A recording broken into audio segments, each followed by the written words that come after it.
René Guénon. L'ésotérisme de Dante. Chapitre 1er. Sens apparent et sens caché. O voi che avete gli intelletti sani. Mirate la dottrina che s'asconde sotto il velame degli versi strani. Par ces mots, Dante indique d'une façon fort explicite qu'il y a dans son œuvre un sens caché, proprement doctrinal, dont le sens extérieur et apparent n'est qu'un voile, et qui doit être recherché par ceux qui sont capables de le pénétrer. Ailleurs, le poète va plus loin encore, puisqu'il déclare que toutes les écritures, et non pas seulement les écritures sacrées, peuvent se comprendre et doivent s'expliquer principalement suivant 4 sens. Si possono intendere e debbonsi esponere massimamente per 4 sensi. Il est évident, d'ailleurs, que ces significations diverses ne peuvent en aucun cas se détruire ou s'opposer, mais qu'elles doivent au contraire se compléter et s'harmoniser comme les parties d'un même tout, comme les éléments constitutifs d'une synthèse unique. Ainsi, que la Divine Comédie, dans son ensemble, puisse s'interpréter en plusieurs sens, c'est là une chose qui ne peut faire aucun doute, puisque nous avons à cet égard le témoignage même de son auteur, assurément mieux qualifié que tout autre pour nous renseigner sur ses propres intentions. La difficulté commence seulement lorsqu'il s'agit de déterminer ces différentes significations, surtout les plus élevées ou les plus profondes, et c'est là aussi que commencent naturellement les divergences de vues entre les commentateurs. Ceux-ci s'accordent généralement à reconnaître, sous le sens littéral du récit poétique, un sens philosophique, ou plutôt philosophico-théologique, et aussi un sens politique et social, mais, avec le sens littéral lui-même, cela ne fait encore que 3, et Dante nous avertit d'en chercher 4. Quel est donc le 4e ? Pour nous, ce ne peut être qu'un sens proprement initiatique, métaphysique en son essence, et auquel se rattachent de multiples données qui, sans être toutes d'ordre purement métaphysique, présentent un caractère également ésotérique. C'est précisément en raison de ce caractère que ce sens profond a complètement échappé à la plupart des commentateurs, et pourtant, si on l'ignore ou si on le méconnaît, les autres sens eux-mêmes ne peuvent être saisis que partiellement, parce qu'il est comme leur principe, en lequel se coordonnent et s'unifient leur multiplicité.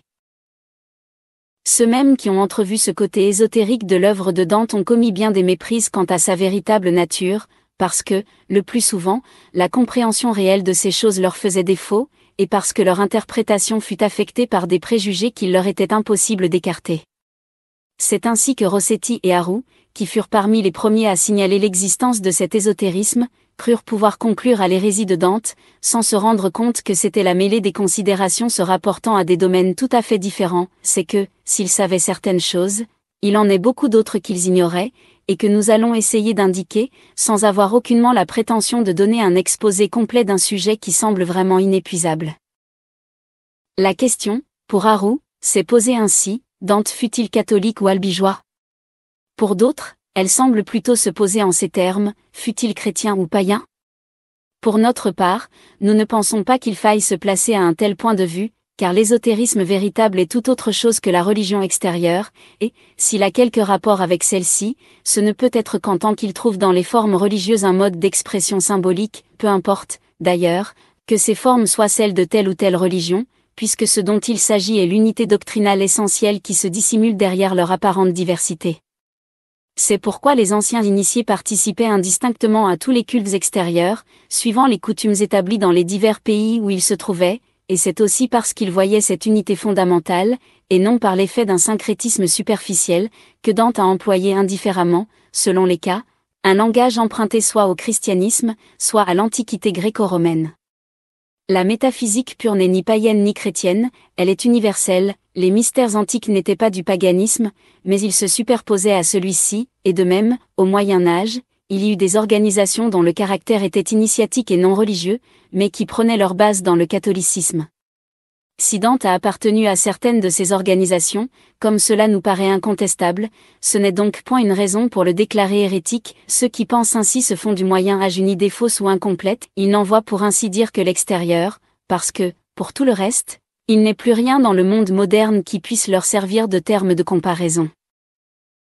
Si tel fut le caractère réel de toutes les organisations initiatiques, il n'y eut que 2 cas où l'accusation d'hérésie put être portée contre certaines d'entre elles ou contre quelques-uns de leurs membres, et cela pour cacher d'autres griefs beaucoup mieux fondés ou tout au moins plus vrais, mais qui ne pouvaient être formulés ouvertement.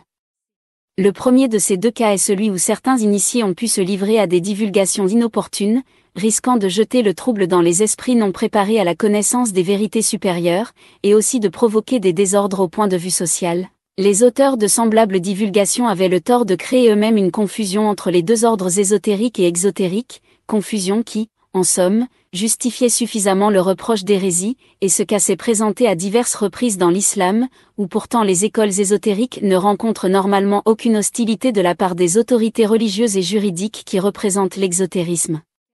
Quant au second cas, c'est celui où la même accusation fut simplement prise comme prétexte par un pouvoir politique pour ruiner des adversaires qu'il estimait d'autant plus redoutables qu'ils étaient plus difficiles à atteindre par des moyens ordinaires. La destruction de l'ordre du Temple en est l'exemple le plus célèbre, et cet événement a précisément un rapport direct avec le sujet de la présente étude. Chapitre 2. La Fede Santa. Au musée de Vienne se trouvent deux médailles dont l'une représente Dante et l'autre le peintre Pierre de Pise, toutes deux portent au revers les lettres FSKIPFT, Caro interprète ainsi Frater Sacrae Kadosh. Imperialis Principatus. Frater Templarius. Pour les trois premières lettres, cette interprétation est manifestement incorrecte et ne donne pas un sens intelligible. Nous pensons qu'il faut lire Fidei Sanctei Kadosh. L'association de la Fede Santa, dont Dante semble avoir été l'un des chefs, était un tiers-ordre de filiation templière, ce qui justifie l'appellation de Frater Templarius, et ses dignitaires portaient le titre de Kadosh, mot hébreu qui signifie saint ou consacré, et qui s'est conservé jusqu'à nos jours dans les hauts grades de la maçonnerie. On voit déjà par là que ce n'est pas sans raison que Dante prend comme guide, pour la fin de son voyage céleste, Saint Bernard, qui établit la règle de l'ordre du Temple, et il semble avoir voulu indiquer ainsi que c'était seulement par le moyen de celui-ci qu'était rendu possible, dans les conditions propres à son époque, l'accès au suprême degré de la hiérarchie spirituelle.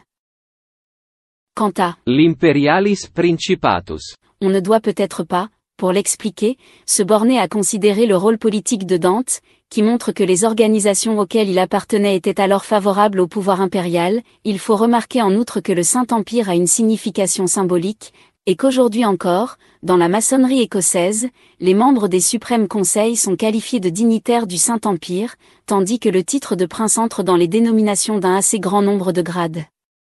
De plus, les chefs de différentes organisations d'origine rosicrucienne, à partir du XVIe siècle, ont porté le titre d'impérator. Il y a des raisons de penser que la Fede Santa, au temps de Dante, présentait certaines analogies avec ce que fut plus tard la fraternité de la Rose-Croix, si même celle-ci n'est pas plus ou moins directement dérivée de celle-là. Nous allons trouver encore bien d'autres rapprochements du même genre, et Harou lui-même en a signalé un assez grand nombre. Un des points essentiels qu'il a bien mis en lumière, sans peut-être en tirer toutes les conséquences qu'il comporte, c'est la signification des diverses régions symboliques décrites par Dante, et plus particulièrement celle des cieux. Ce que figurent ces régions, en effet, ce sont en réalité autant d'états différents, et les cieux sont proprement des hiérarchies spirituelles, c'est-à-dire des degrés d'initiation. Il y aurait, sous ce rapport, une concordance intéressante à établir entre la conception de Dante et celle de Swedenborg, sans parler de certaines théories de la Kabbale hébraïque et surtout de l'ésotérisme islamique. Dante lui-même a donné à cet égard une indication qui est digne de remarque. A vedere quello che per terzo cielo s'intende. Dico che per cielo intendo la scienza e per cieli le scienze.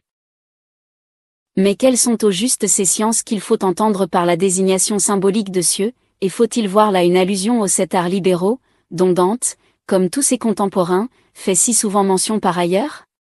Ce qui donne à penser qu'il doit en être ainsi, c'est que, suivant Harou, les cathares avaient, dès le XIIe siècle, des signes de reconnaissance, des mots de passe, une doctrine astrologique, ils faisaient leurs initiations à l'équinoxe de printemps, leur système scientifique était fondé sur la doctrine des correspondances, à la Lune correspondait la grammaire, à Mercure la dialectique, à Vénus la rhétorique, à Mars la musique, à Jupiter la géométrie, à Saturne l'astronomie, au Soleil l'arithmétique ou la raison illuminée.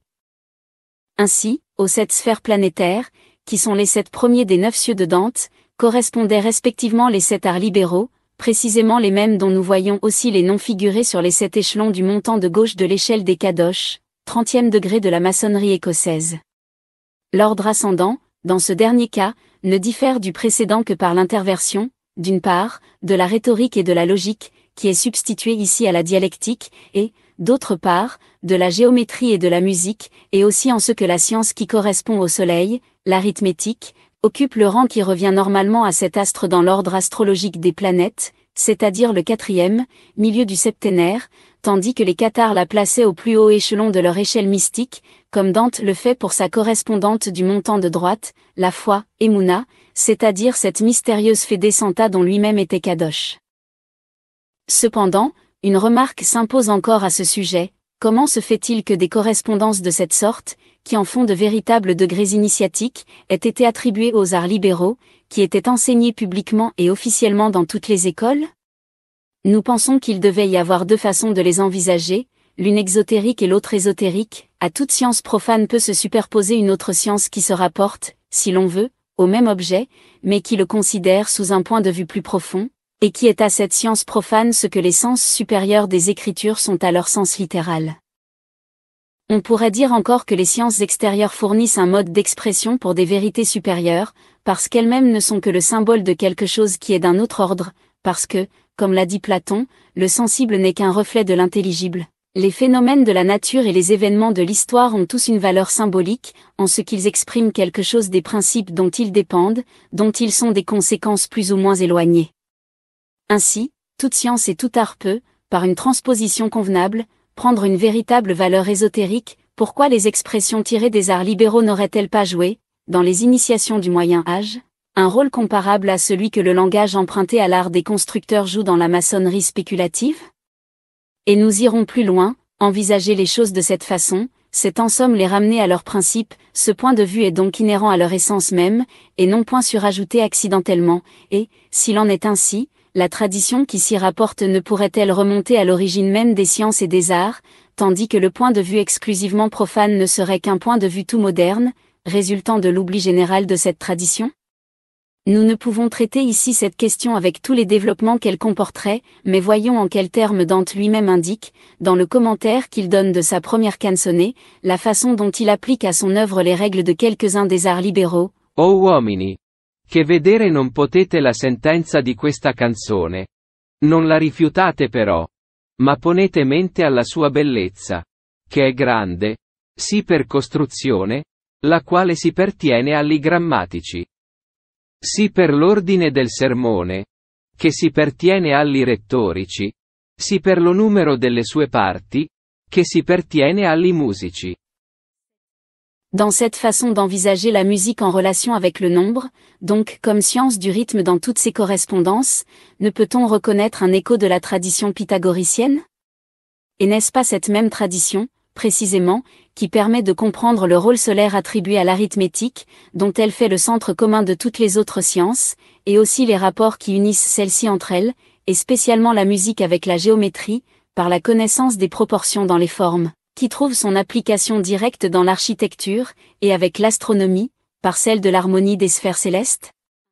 Nous verrons assez, par la suite, quelle importance fondamentale a le symbolisme des nombres dans l'œuvre de Dante, et, si ce symbolisme n'est pas uniquement pythagoricien, s'il se retrouve dans d'autres doctrines pour la simple raison que la vérité est une, il n'en est pas moins permis de penser que, de Pythagore à Virgile et de Virgile à Dante, la chaîne de la tradition ne fut sans doute pas rompue sur la terre d'Italie.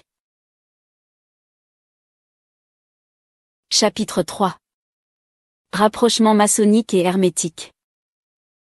Des considérations générales que nous venons d'exposer, il nous faut maintenant revenir à ces singuliers rapprochements qu'a signalé Haru, et auxquels nous faisions allusion plus haut. L'enfer représente le monde profane, le purgatoire comprend les épreuves initiatiques, et le ciel est le séjour des parfaits, chez qui se trouvent réunis et portés à leur zénith l'intelligence et l'amour.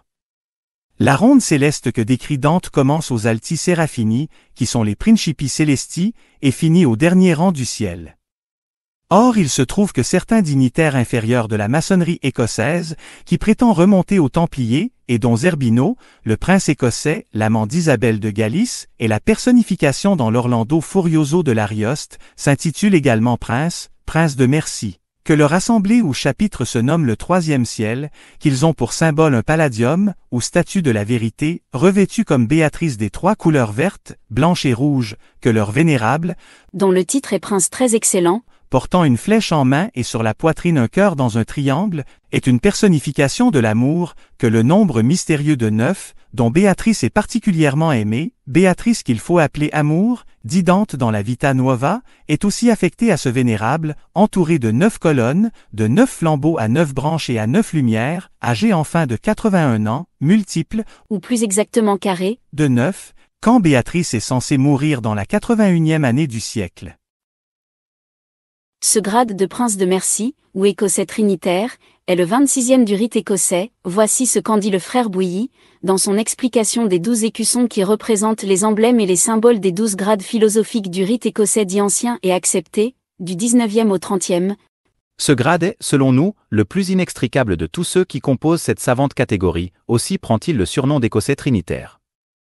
Tout, en effet, offre dans cette allégorie l'emblème de la Trinité, se fond à 3 couleurs, Vert, blanc et rouge, au bas cette figure de la vérité, partout enfin cet indice du grand œuvre de la nature, aux faces duquel font allusion les 3 couleurs, des éléments constitutifs des métaux, soufre, mercure et sel, de leur fusion, de leur séparation, solvay et coagula, en un mot de la science de la chimie minérale, ou plutôt de l'alchimie, dont Hermès fut le fondateur chez les Égyptiens et qui donna tant de puissance et d'extension à la médecine. spagyrique.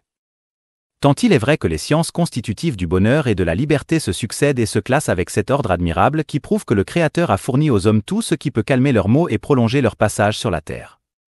C'est principalement dans le nombre 3, si bien représenté par les 3 angles du delta, dont les chrétiens ont fait le symbole flamboyant de la divinité. C'est, dis-je, dans ce nombre 3, qui remonte aux temps les plus reculés, que le savant observateur découvre la source primitive de tout ce qui frappe la pensée, enrichit l'imagination et donne une juste idée de l'égalité sociale.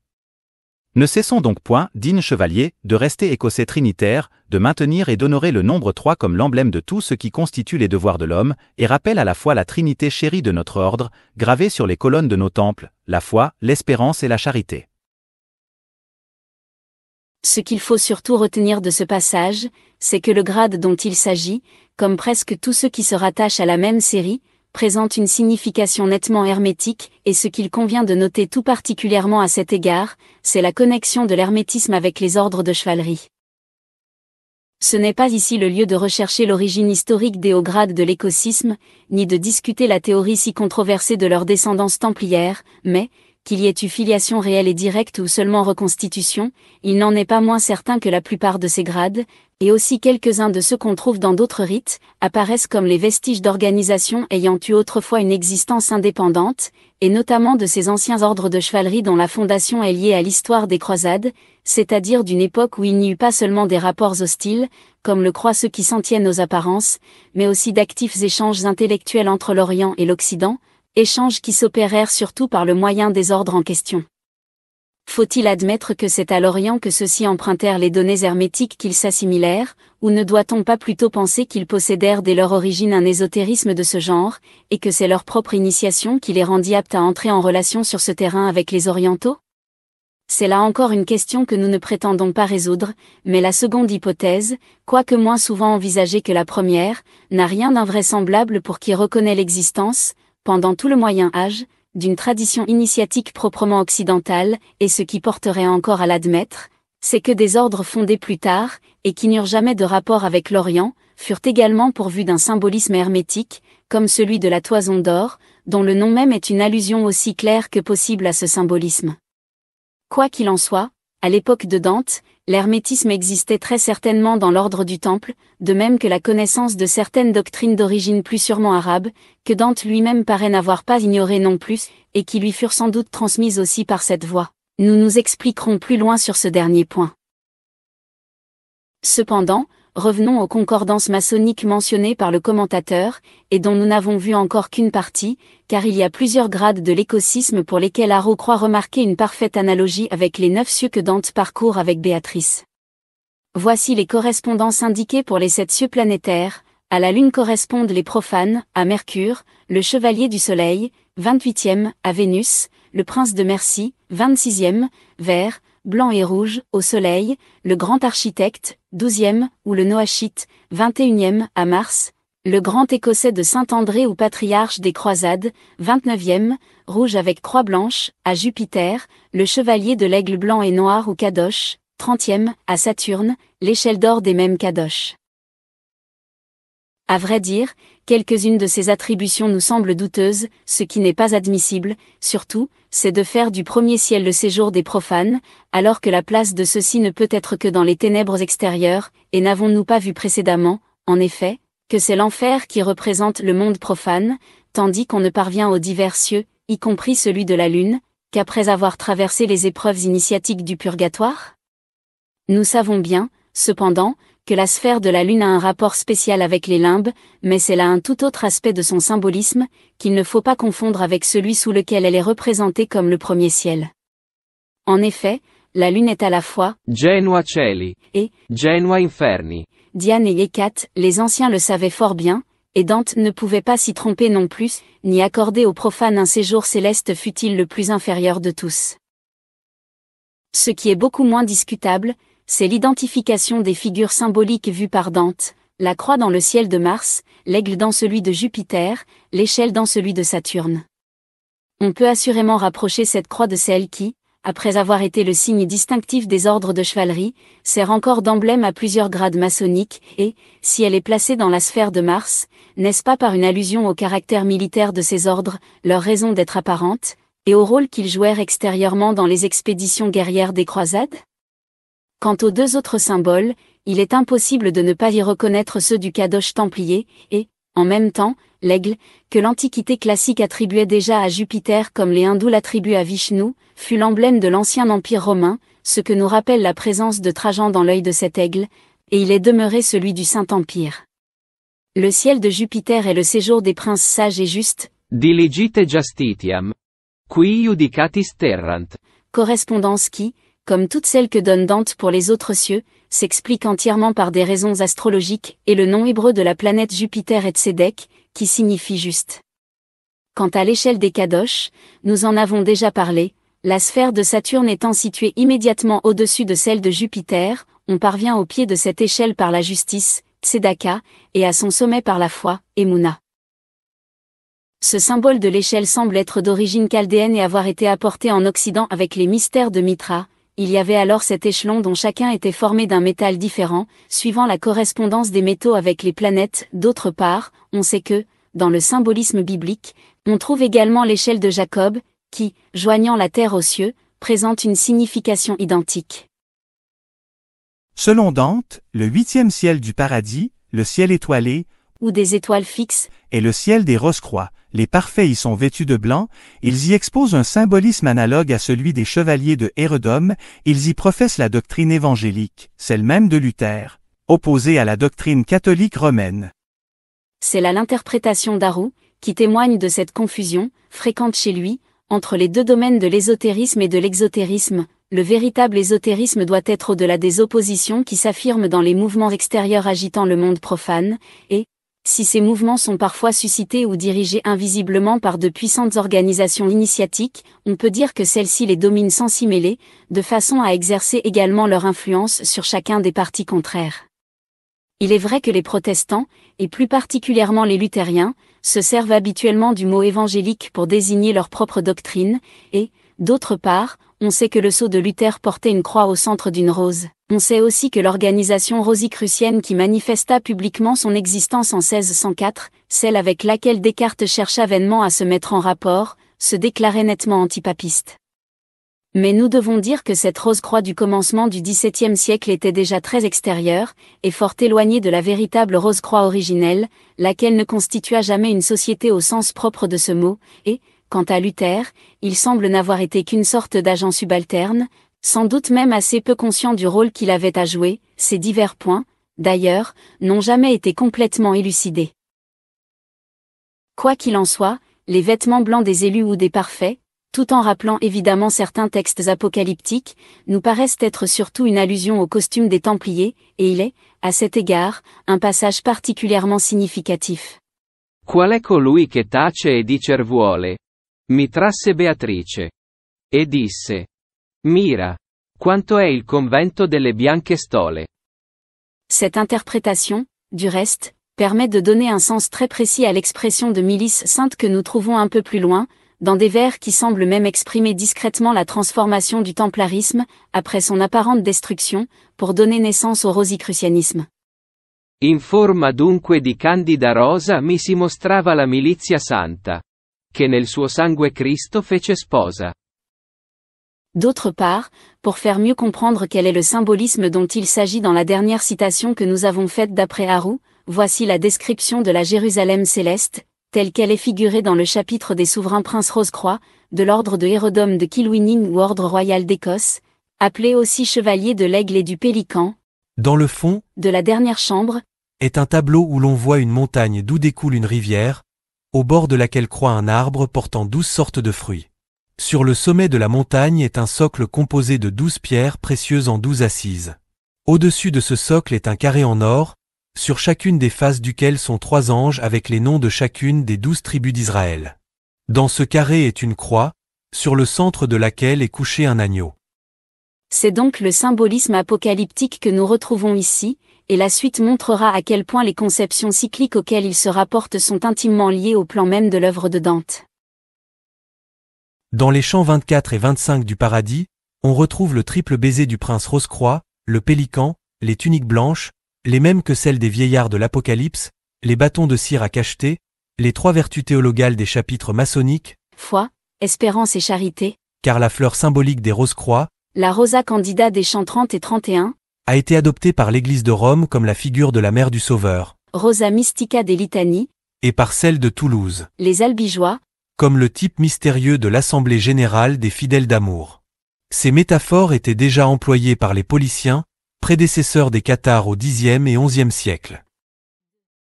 Nous avons cru utile de reproduire tous ces rapprochements, qui sont intéressants, et qu'on pourrait sans doute multiplier encore sans grande difficulté, mais, cependant, il ne faudrait pas, sauf probablement dans le cas du templarisme et du rosicrucianisme originel, prétendre en tirer des conclusions trop rigoureuses en ce qui concerne une filiation directe des différentes formes initiatiques entre lesquelles on constate ainsi une certaine communauté de symboles.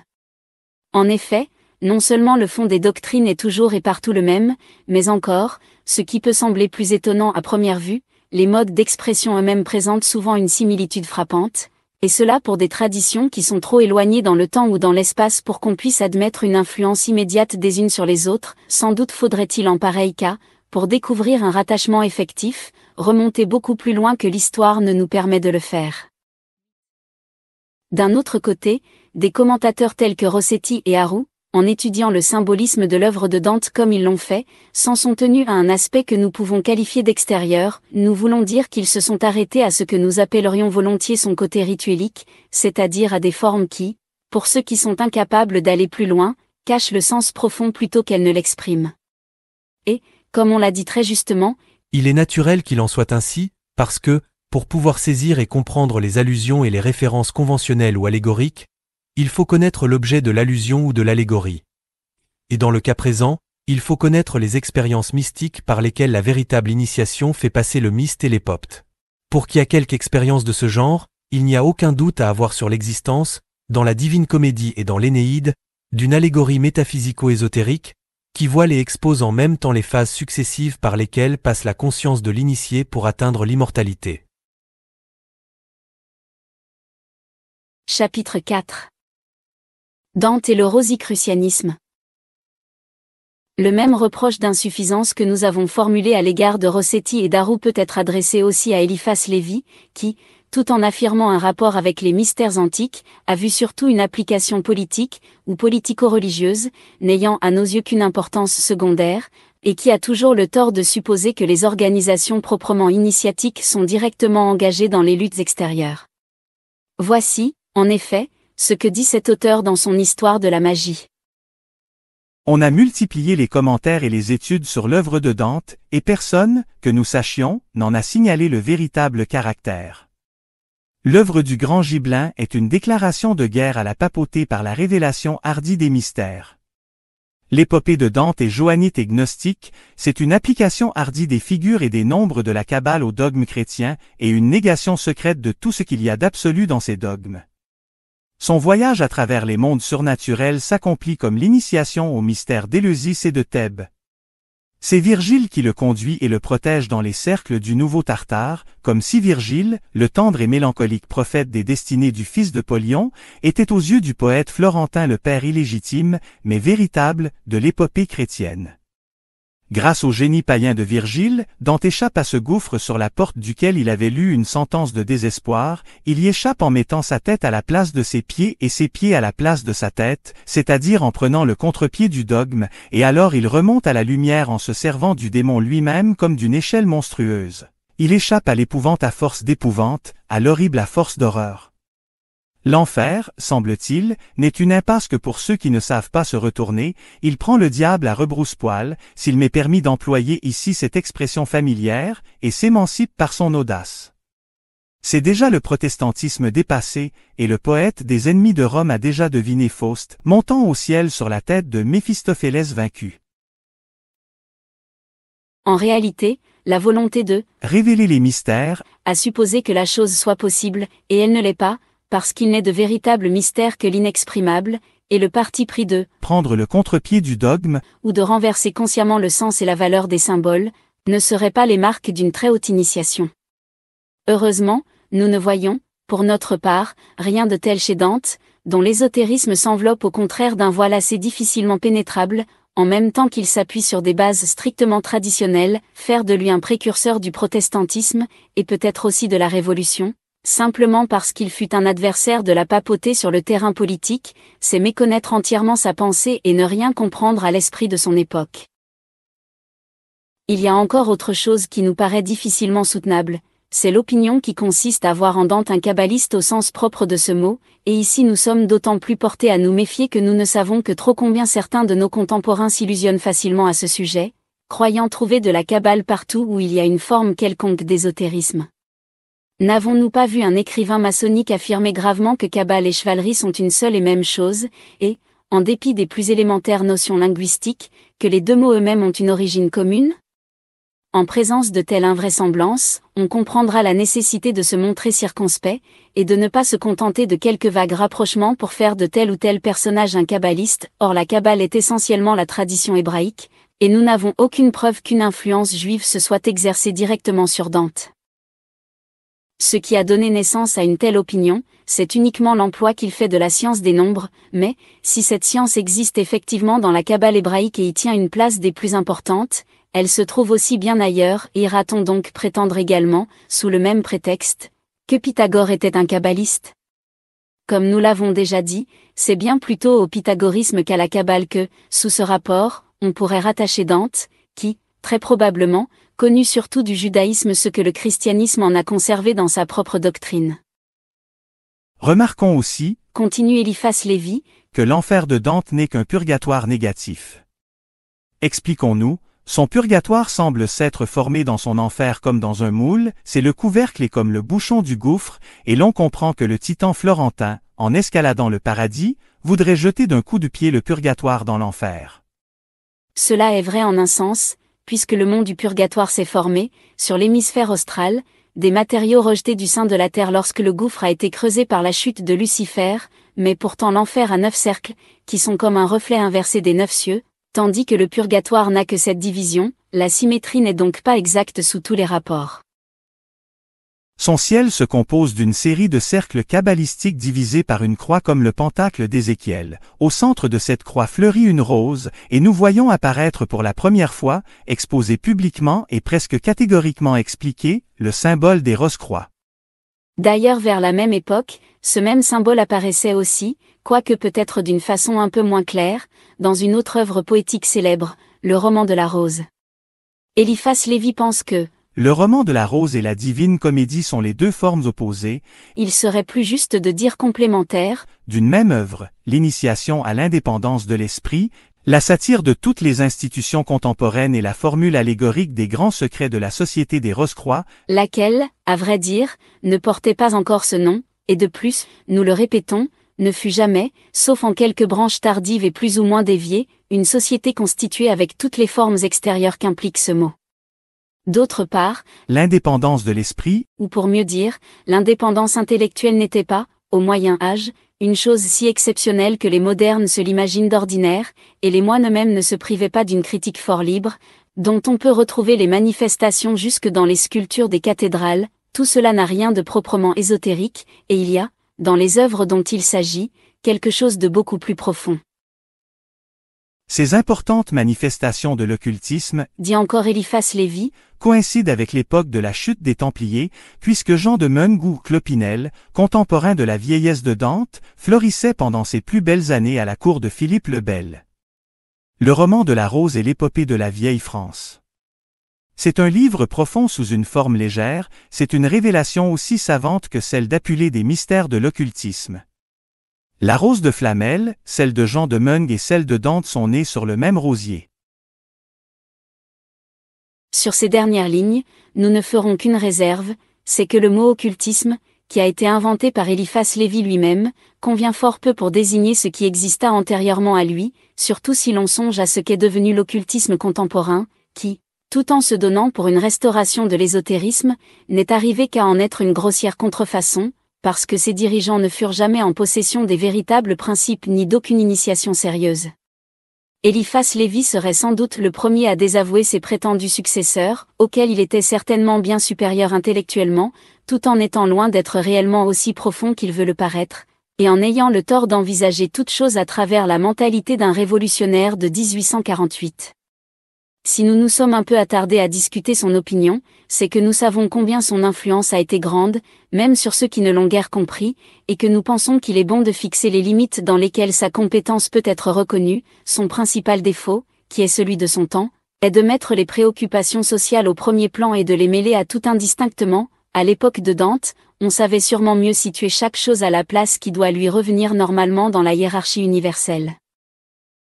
Ce qui offre un intérêt tout particulier pour l'histoire des doctrines ésotériques, c'est la constatation que plusieurs manifestations importantes de ces doctrines coïncident, à quelques années près, avec la destruction de l'ordre du Temple. Il y a une relation incontestable, bien qu'assez difficile à déterminer avec précision, entre ces divers événements. Dans les premières années du XIVe siècle, et sans doute déjà au cours du siècle précédent, il y avait donc, tant en France qu'en Italie, une tradition secrète, occulte si l'on veut, mais non pas occultiste, celle-là même qui devait porter plus tard le nom de tradition rosicrucienne.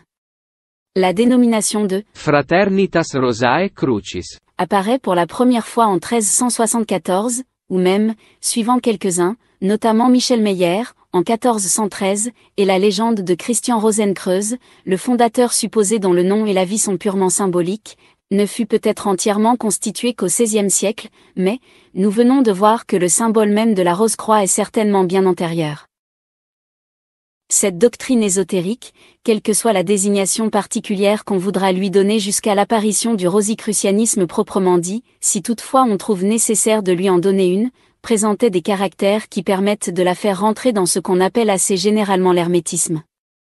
L'histoire de cette tradition hermétique est intimement liée à celle des ordres de chevalerie, et, à l'époque dont nous nous occupons, elle était conservée par des organisations initiatiques comme celle de la Fédé Santa et des Fidèles d'Amour, et aussi cette Massénie du Saint Graal dont l'historien Henri Martin parle en ces termes, précisément à propos des romans de chevalerie, qui sont encore une des grandes manifestations littéraires de l'ésotérisme au Moyen Âge.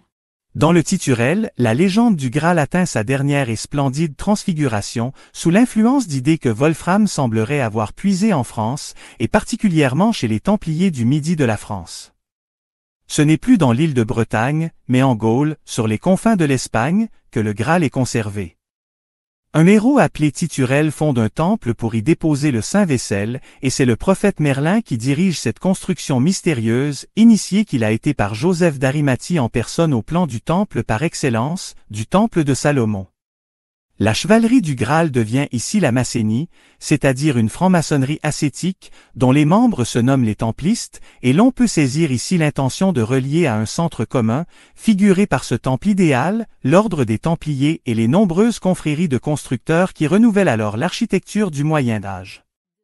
On entrevoit là bien des ouvertures sur ce qu'on pourrait nommer l'histoire souterraine de ces temps, beaucoup plus complexe qu'on ne le croit généralement.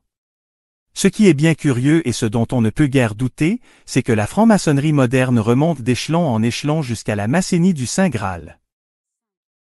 Il serait peut-être imprudent d'adopter d'une façon trop exclusive l'opinion exprimée dans la dernière phrase, parce que les attaches de la maçonnerie moderne avec les organisations antérieures sont, elles aussi, extrêmement complexes, mais il n'en est pas moins bon d'en tenir compte, car on peut y voir du moins l'indication d'une des origines réelles de la maçonnerie.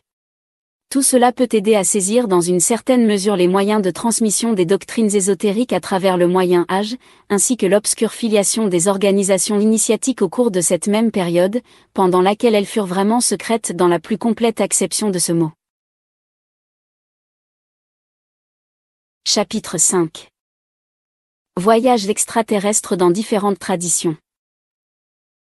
Une question qui semble avoir fortement préoccupé la plupart des commentateurs de Dante est celle des sources auxquelles il convient de rattacher sa conception de la descente aux enfers, et c'est aussi un des points sur lesquels apparaît le plus nettement l'incompétence de ceux qui n'ont étudié ces questions que d'une façon toute profane.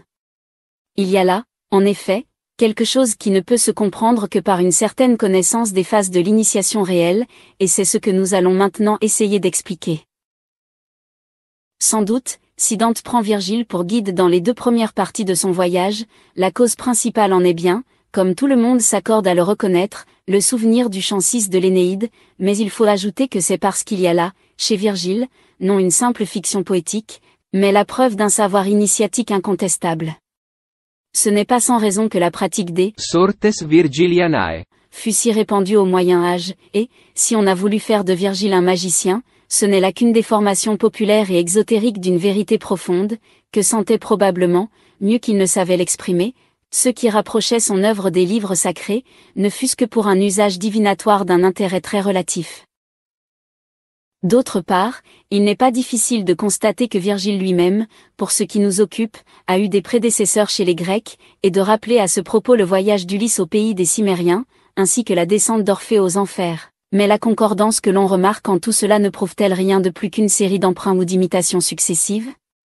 La vérité est que ce dont il s'agit a le plus étroit rapport avec les mystères de l'Antiquité, et que ces divers récits poétiques ou légendaires ne sont que des traductions d'une même réalité. Le rameau d'Orchénée, conduit par la Sibylle, va d'abord cueillir dans la forêt, cette même selva selvaggia, où Dante situe aussi le début de son poème, c'est le rameau que portaient les initiés d'Éleusis, et que rappelle encore l'acacia de la maçonnerie moderne, gage de résurrection et d'immortalité. Mais il y a mieux, et le christianisme même nous présente aussi un pareil symbolisme. Dans la liturgie catholique, c'est par la fête des rameaux que s'ouvre la Semaine Sainte, qui verra la mort du Christ et sa descente aux enfers, puis sa résurrection, qui sera bientôt suivie de son ascension glorieuse, et c'est précisément le lundi saint que commence le récit de Dante, comme pour indiquer que c'est en allant à la recherche du rameau mystérieux qu'il s'est égaré dans la forêt obscure où il va rencontrer Virgile, et son voyage à travers les mondes durera jusqu'au dimanche de Pâques, c'est-à-dire jusqu'au jour de la résurrection.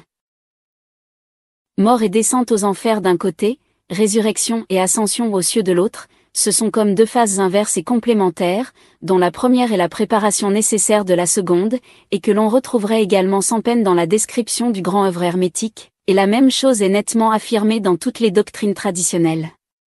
C'est ainsi que, dans l'islam, nous rencontrons l'épisode du voyage nocturne de Mohammed, comprenant pareillement la descente aux régions infernales, Isra, puis l'ascension dans les divers paradis ou sphères célestes, Mi'raj, et certaines relations de ce voyage nocturne présentent avec le poème de Dante des similitudes particulièrement frappantes, à tel point que quelques-uns ont voulu y voir une des sources principales de son inspiration. Don Miguel Assin Palacios a montré les multiples rapports qui existent, pour le fond et même pour la forme, entre la Divine Comédie, sans parler de certains passages de la Vita Nuova et du Convito, d'une part, et d'autre part, le Kitab el-Isra, livre du voyage nocturne, et les Futuhat el-Mekkiya, révélation de la Mecque, de Muhyiddin ibn Arabi, ouvrages antérieurs de 80 ans environ, et il conclut que ces analogies sont plus nombreuses à elles seules que toutes celles que les commentateurs sont parvenus à établir entre l'œuvre de Dante et toutes les autres littératures de tout pays. En voici quelques exemples. Dans une adaptation de la légende musulmane, un loup et un lion barrent la route aux pèlerins comme la panthère, le lion et la louve font reculer Dante. Virgile est envoyé à Dante et Gabriel à Mohammed par le ciel. Tous deux, durant le voyage, satisfont à la curiosité du pèlerin. L'enfer est annoncé dans les 2 légendes par des signes identiques, tumulte violent et confus, rafale de feu. L'architecture de l'enfer dantesque est calquée sur celle de l'enfer musulman. Tous deux sont un gigantesque entonnoir formé par une série d'étages, de degrés ou de marches circulaires qui descendent graduellement jusqu'au fond de la terre. Chacun d'eux recèle une catégorie de pécheurs, dont la culpabilité et la peine s'aggravent à mesure qu'ils habitent un cercle plus enfoncé. Chaque étage se subdivise en différents autres, affectés à des catégories variées de pécheurs. Enfin, Ces deux enfers sont situés tous les deux sous la ville de Jérusalem. Afin de se purifier au sortir de l'enfer et de pouvoir s'élever vers le paradis, Dante se soumet à une triple ablution. Une même triple ablution purifie les âmes dans la légende musulmane. Avant de pénétrer dans le ciel, elles sont plongées successivement dans les eaux des trois rivières qui fertilisent le jardin d'Abraham.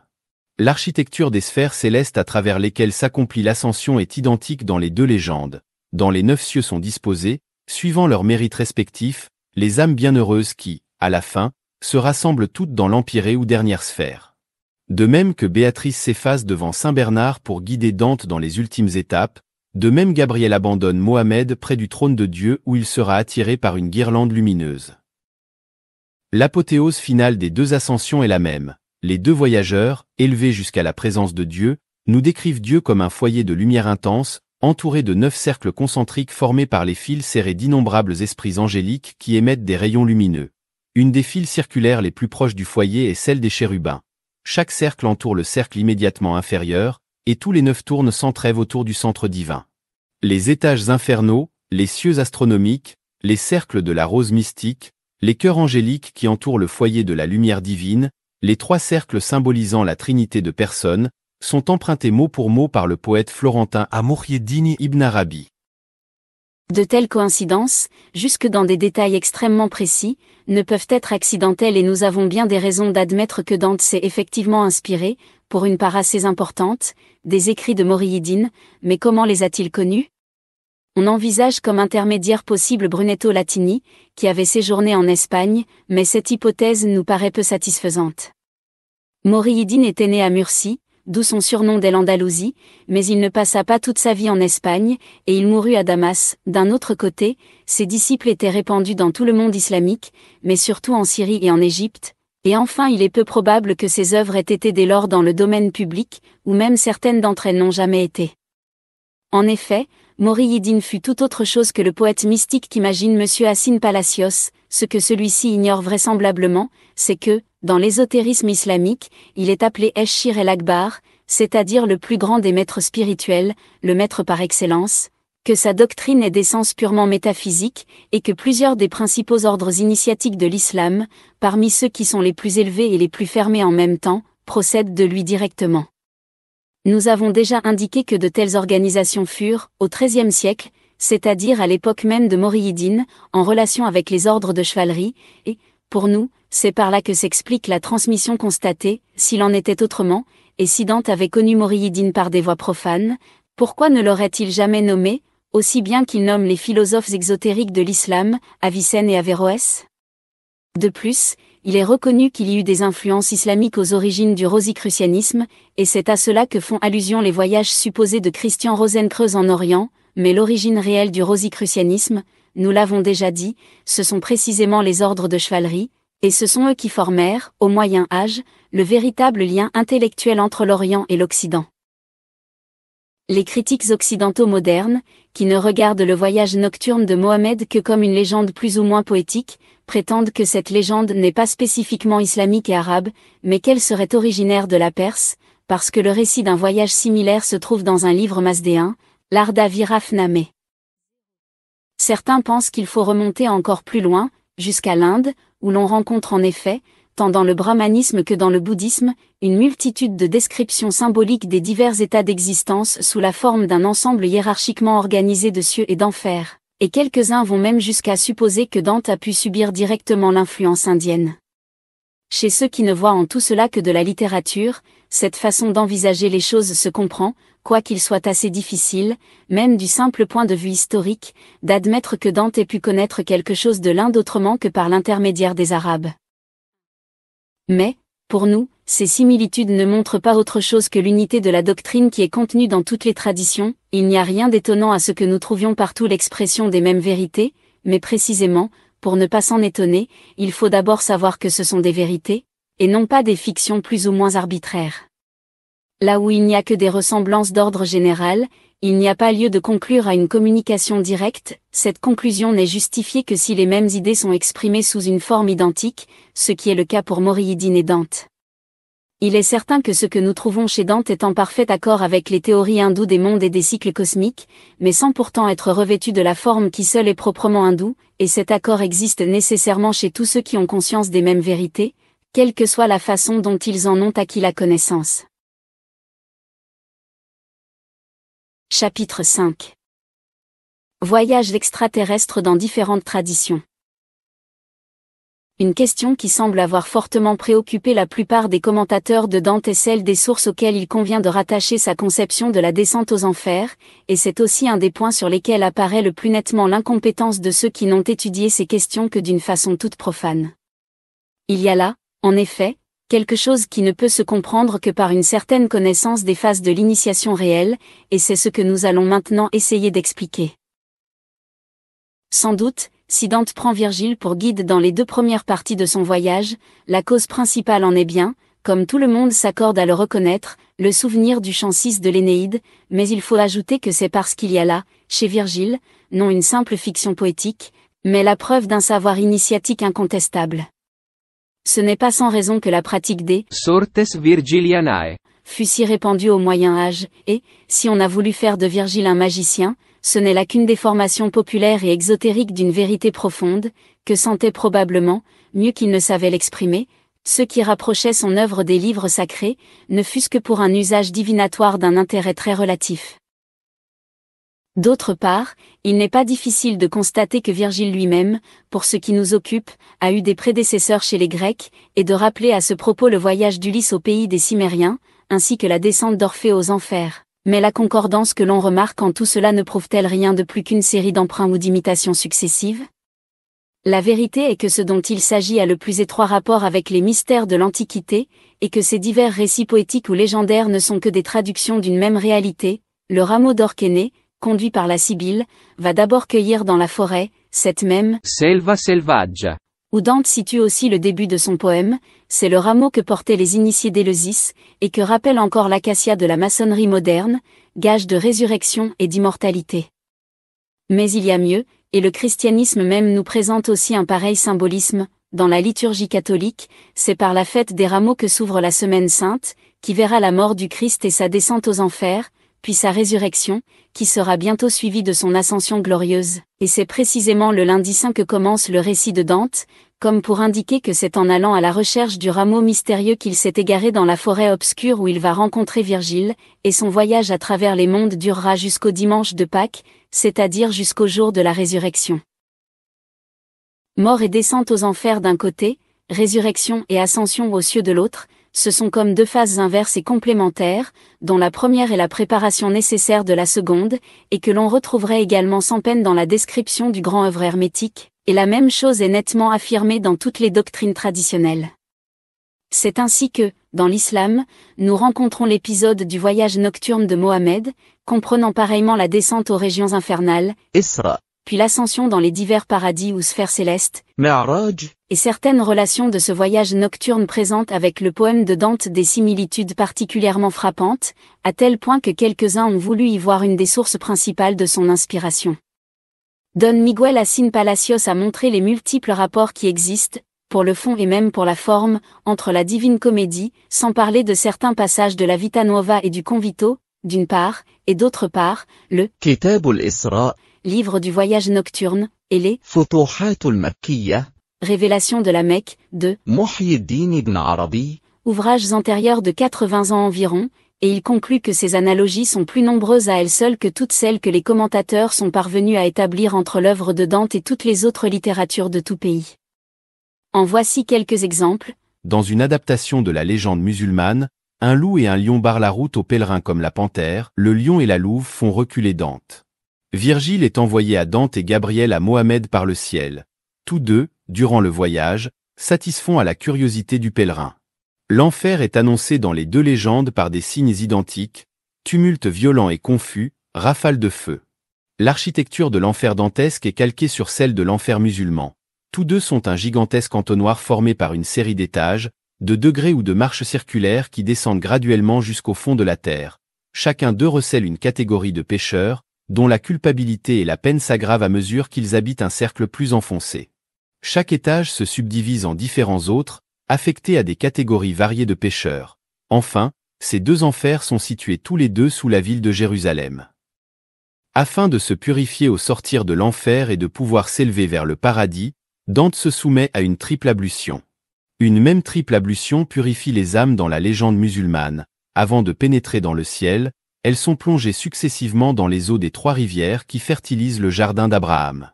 L'architecture des sphères célestes à travers lesquelles s'accomplit l'ascension est identique dans les 2 légendes. Dans les 9 cieux sont disposées, suivant leurs mérites respectifs, les âmes bienheureuses qui, à la fin, se rassemblent toutes dans l'empyrée ou dernière sphère. De même que Béatrice s'efface devant Saint Bernard pour guider Dante dans les ultimes étapes, de même Gabriel abandonne Mohamed près du trône de Dieu où il sera attiré par une guirlande lumineuse.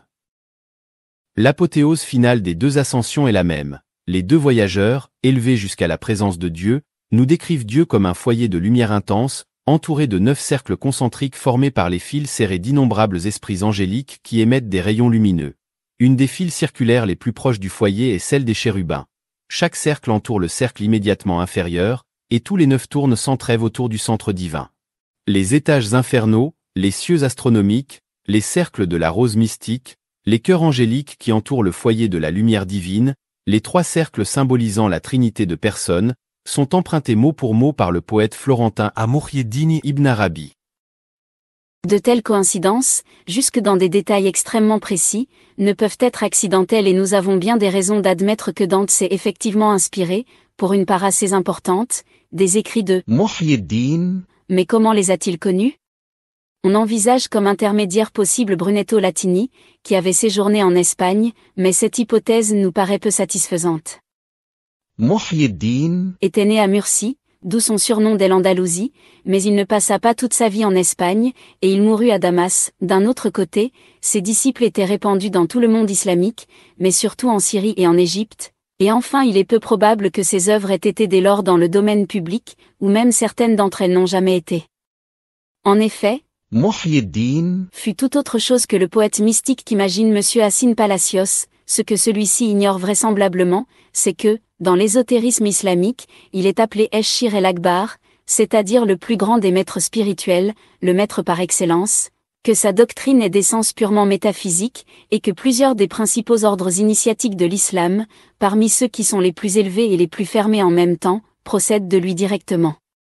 Nous avons déjà indiqué que de telles organisations furent, au XIIIe siècle, c'est-à-dire à l'époque même de Muhyiddin en relation avec les ordres de chevalerie, et, pour nous, c'est par là que s'explique la transmission constatée, s'il en était autrement, et si Dante avait connu, Muhyiddin par des voies profanes, pourquoi ne l'aurait-il jamais nommé, aussi bien qu'il nomme les philosophes exotériques de l'islam, Avicenne et Averroès? De plus, il est reconnu qu'il y eut des influences islamiques aux origines du rosicrucianisme, et c'est à cela que font allusion les voyages supposés de Christian Rosenkreuz en Orient, mais l'origine réelle du rosicrucianisme, nous l'avons déjà dit, ce sont précisément les ordres de chevalerie, et ce sont eux qui formèrent, au Moyen Âge, le véritable lien intellectuel entre l'Orient et l'Occident.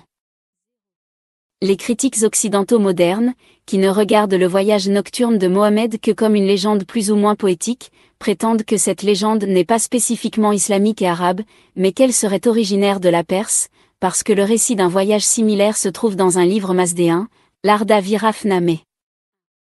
Certains pensent qu'il faut remonter encore plus loin, jusqu'à l'Inde, où l'on rencontre en effet, tant dans le brahmanisme que dans le bouddhisme, une multitude de descriptions symboliques des divers états d'existence sous la forme d'un ensemble hiérarchiquement organisé de cieux et d'enfer, et quelques-uns vont même jusqu'à supposer que Dante a pu subir directement l'influence indienne. Chez ceux qui ne voient en tout cela que de la littérature, cette façon d'envisager les choses se comprend, quoiqu'il soit assez difficile, même du simple point de vue historique, d'admettre que Dante ait pu connaître quelque chose de l'Inde autrement que par l'intermédiaire des Arabes. Mais, pour nous, ces similitudes ne montrent pas autre chose que l'unité de la doctrine qui est contenue dans toutes les traditions. Il n'y a rien d'étonnant à ce que nous trouvions partout l'expression des mêmes vérités, mais précisément, pour ne pas s'en étonner, il faut d'abord savoir que ce sont des vérités, et non pas des fictions plus ou moins arbitraires. Là où il n'y a que des ressemblances d'ordre général, il n'y a pas lieu de conclure à une communication directe. Cette conclusion n'est justifiée que si les mêmes idées sont exprimées sous une forme identique, ce qui est le cas pour Muhyiddin et Dante. Il est certain que ce que nous trouvons chez Dante est en parfait accord avec les théories hindoues des mondes et des cycles cosmiques, mais sans pourtant être revêtu de la forme qui seule est proprement hindoue, et cet accord existe nécessairement chez tous ceux qui ont conscience des mêmes vérités, quelle que soit la façon dont ils en ont acquis la connaissance. Chapitre 6. Les trois mondes. La distinction des trois mondes, qui constitue le plan général de la Divine Comédie, est commune à toutes les doctrines traditionnelles, mais elle prend des formes diverses, et, dans l'Inde même, il y en a deux qui ne coïncident pas, mais qui ne sont pas en contradiction non plus, et qui correspondent seulement à des points de vue différents. Suivant l'une de ces divisions, les trois mondes sont les enfers, la terre et les cieux, suivant l'autre, où les enfers ne sont plus envisagés, ce sont la terre, l'atmosphère, ou région intermédiaire, et le ciel. Dans la première, il faut admettre que la région intermédiaire est considérée comme un simple prolongement du monde terrestre, et c'est bien ainsi qu'apparaît chez Dante le purgatoire, qui peut être identifié à cette même région. D'autre part, en tenant compte de cette assimilation, la seconde division est rigoureusement équivalente à la distinction faite par la doctrine catholique entre l'Église militante, l'Église souffrante et l'Église triomphante, là non plus, il ne peut être question de l'enfer. Enfin, pour les cieux et les enfers, des subdivisions en nombre variable sont souvent envisagées, mais, dans tous les cas, il s'agit toujours d'une répartition hiérarchique des degrés de l'existence, qui sont réellement en multiplicité indéfinie, et qui peuvent être classés différemment suivant les correspondances analogiques que l'on prendra comme base d'une représentation symbolique. Les cieux sont les états supérieurs de l'être, les enfers, comme leur nom même l'indique d'ailleurs, sont les états inférieurs, et, quand nous disons supérieur et inférieur, cela doit s'entendre par rapport à l'état humain ou terrestre, qui est pris naturellement comme terme de comparaison, parce qu'il est celui qui doit forcément nous servir de point de départ. L'initiation véritable étant une prise de possession consciente des états supérieurs, il est facile de comprendre qu'elle soit décrite symboliquement comme une ascension ou un voyage céleste, mais on pourrait se demander pourquoi cette ascension doit être précédée d'une descente aux enfers. Il y a à cela plusieurs raisons, que nous ne pourrions exposer complètement sans entrer dans de trop longs développements, qui nous entraîneraient bien loin du sujet spécial de notre présente étude. Nous dirons seulement ceci. D'une part, cette descente est comme une récapitulation des états qui précèdent logiquement l'état humain, qui en ont déterminé les conditions particulières, et qui doivent aussi participer à la transformation qui va s'accomplir. D'autre part, elle permet la manifestation, suivant certaines modalités, des possibilités d'ordre inférieur que l'être porte encore en lui à l'état non développé, et qui doivent être épuisées par lui avant qu'il lui soit possible de parvenir à la réalisation de ces états supérieurs. Il faut bien remarquer, d'ailleurs, qu'il ne peut être question pour l'être de retourner effectivement à des états par lesquels il est déjà passé, il ne peut explorer ces états qu'indirectement, en prenant conscience des traces qu'ils ont laissées dans les régions les plus obscures de l'état humain lui-même, et c'est pourquoi les enfers sont représentés symboliquement comme situés à l'intérieur de la terre. Par contre, les cieux sont bien réellement les états supérieurs, et non pas seulement leur reflet dans l'état humain, dont les prolongements les plus élevés ne constituent que la région intermédiaire ou le purgatoire, la montagne au sommet de laquelle Dante place le paradis terrestre. Le but réel de l'initiation, ce n'est pas seulement la restauration de l'état édénique, qui n'est qu'une étape sur la route qui doit mener bien plus haut, puisque c'est au-delà de cette étape que commence vraiment le voyage céleste. Ce but, c'est la conquête active des états suprahumains, car, comme Dante le répète après l'Évangile, Regnum coelorum violentia pate. et là est une des différences essentielles qui existent entre les initiés et les mystiques. Pour exprimer les choses autrement, nous dirons que l'état humain doit d'abord être amené à la plénitude de son expansion, par la réalisation intégrale de ses possibilités propres, et cette plénitude est ce qu'il faut entendre ici par l'état édénique, mais, loin d'être le terme, ce ne sera encore là que la base sur laquelle l'être s'appuiera pour salire alle stelle. C'est-à-dire pour s'élever aux états supérieurs, que figurent les sphères planétaires et stellaires dans le langage de l'astrologie, et les hiérarchies angéliques dans celui de la théologie. Il y a donc deux périodes à distinguer dans l'ascension, mais la première, à vrai dire, n'est une ascension que par rapport à l'humanité ordinaire. La hauteur d'une montagne, quelle qu'elle soit, est toujours nulle en comparaison de la distance qui sépare la terre des cieux. En réalité, c'est donc plutôt une extension, puisque c'est le complet épanouissement de l'état humain. Le déploiement des possibilités de l'être total s'effectue ainsi d'abord dans le sens de l'ampleur, et ensuite dans celui de l'exaltation, pour nous servir de termes empruntés à l'ésotérisme islamique, et nous ajouterons encore que la distinction de ces deux périodes correspond à la division antique des petits mystères et des grands mystères. Les trois phases auxquelles se rapportent respectivement les trois parties de la Divine Comédie peuvent encore s'expliquer par la théorie hindoue des trois gunas, qui sont les qualités ou plutôt les tendances fondamentales dont procède tout être manifesté, selon que l'une ou l'autre de ces tendances prédomine en eux. Les êtres se répartissent hiérarchiquement dans l'ensemble des trois mondes, c'est-à-dire de tous les degrés de l'existence universelle. Les trois gunas sont, sattva, la conformité à l'essence pure de l'être, qui est identique à la lumière de la connaissance, symbolisée par la luminosité des sphères célestes qui représentent les états supérieurs, rajas, l'impulsion qui provoque l'expansion de l'être dans un état déterminé, tel que l'état humain, ou, si l'on veut, le déploiement de cet être à un certain niveau de l'existence, enfin, tamas, l'obscurité, assimilée à l'ignorance, racine ténébreuse de l'être considéré dans ses états inférieurs. Ainsi, sattva, qui est une tendance ascendante, se réfère aux états supérieurs et lumineux, c'est-à-dire aux cieux, et tamas, qui est une tendance descendante, aux états inférieurs et ténébreux, c'est-à-dire aux enfers, rajas, que l'on pourrait représenter par une extension dans le sens horizontal, se réfère au monde intermédiaire, qui est ici le monde de l'homme, puisque c'est notre degré d'existence que nous prenons comme terme de comparaison, et qui doit être regardé comme comprenant la terre avec le purgatoire, c'est-à-dire l'ensemble du monde corporel et du monde psychique. On voit que ceci correspond exactement à la première des deux façons d'envisager la division des trois mondes que nous avons mentionnées précédemment, et le passage de l'un à l'autre de ces trois mondes peut être décrit comme résultant d'un changement dans la direction générale de l'être, ou d'un changement du guna qui, prédominant en lui, détermine cette direction.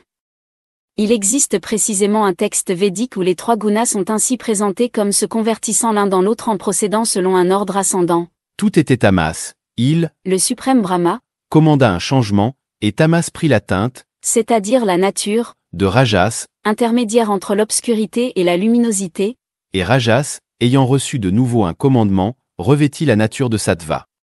Ce texte donne comme un schéma de l'organisation des trois mondes, à partir du chaos primordial des possibilités, et conformément à l'ordre de génération et d'enchaînement des cycles de l'existence universelle.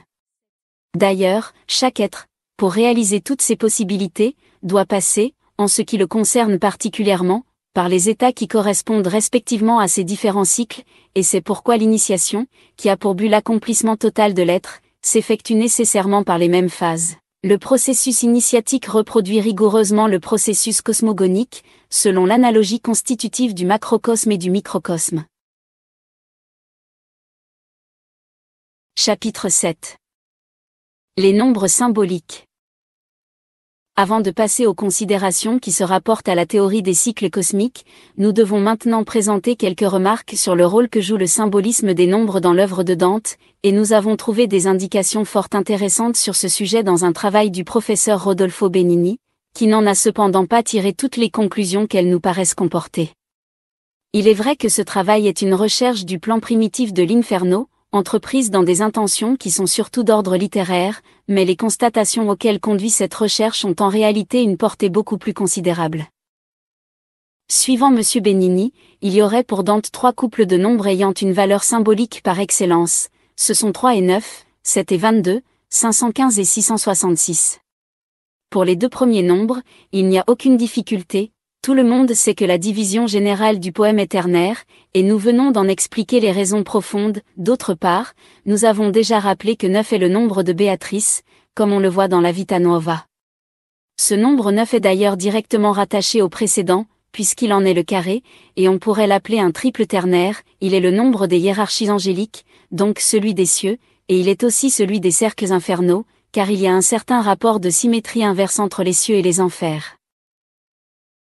Quant au nombre 7, que nous trouvons particulièrement dans les divisions du purgatoire, toutes les traditions s'accordent à le regarder également comme un nombre sacré, et nous ne croyons pas utile d'énumérer ici toutes les applications auxquelles il donne lieu. Nous rappellerons seulement, comme l'une des principales, la considération des 7 planètes, qui sert de base à une multitude de correspondances analogiques. Nous en avons vu un exemple à propos des 7 arts libéraux.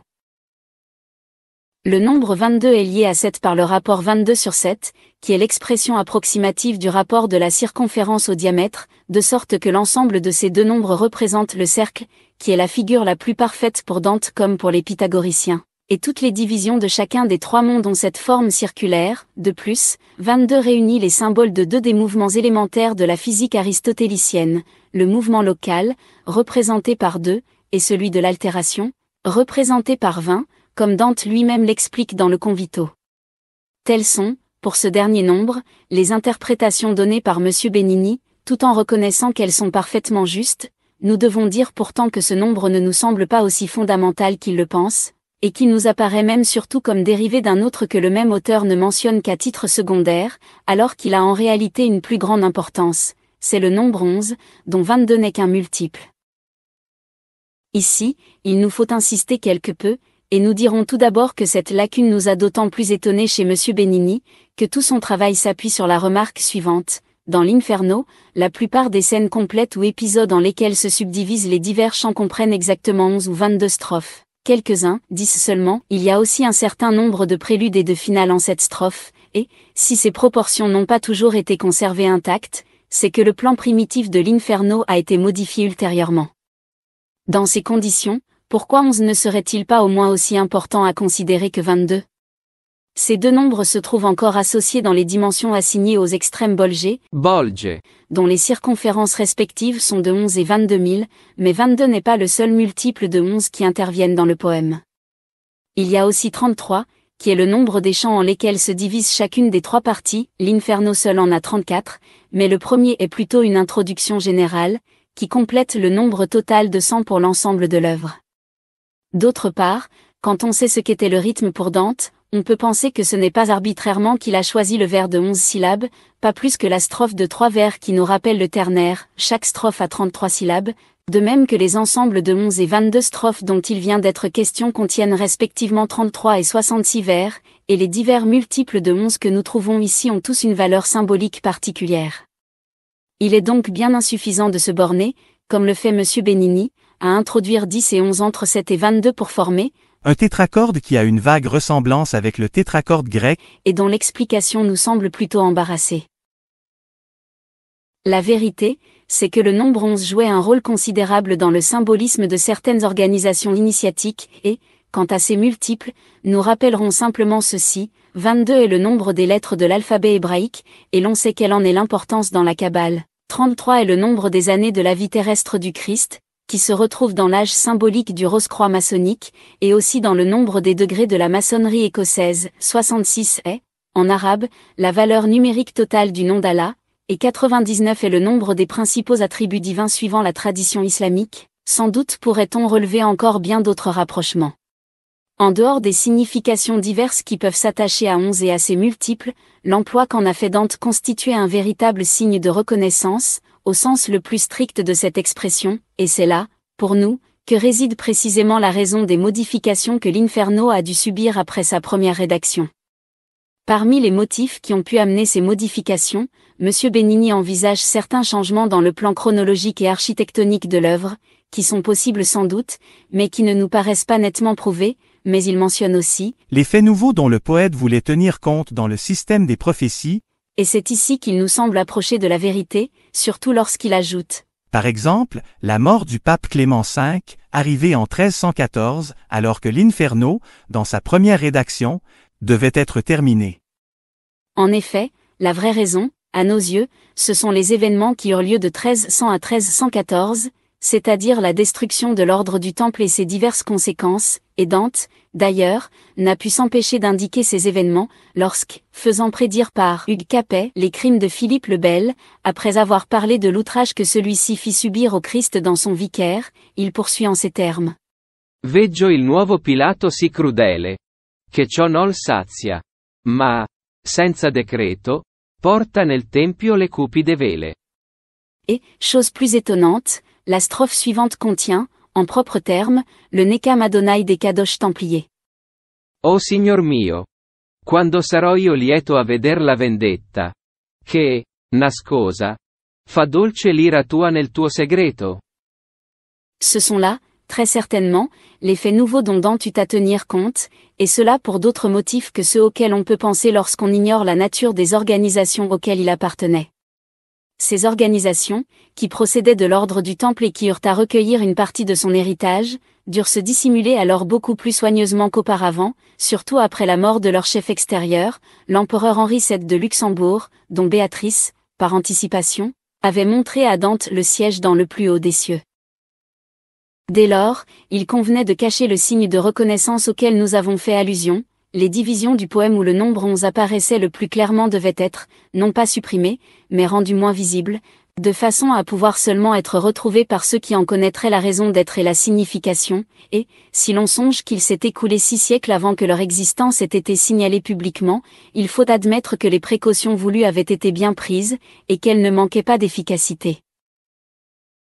D'un autre côté, en même temps qu'il apportait ces changements à la première partie de son poème, Dante en profitait pour y introduire de nouvelles références à d'autres nombres symboliques, et voici ce qu'en dit M. Benigni. Dante imagina alors de régler les intervalles entre les prophéties et autres traits saillants du poème, de manière que ceux-ci se répondissent l'un à l'autre après des nombres déterminés de vers, choisis naturellement parmi les nombres symboliques. En somme, ce fut un système de consonances et de périodes rythmiques, substitué à un autre, mais bien plus compliqué et secret que celui-ci, comme il convient au langage de la révélation parlé par des êtres qui voient l'avenir.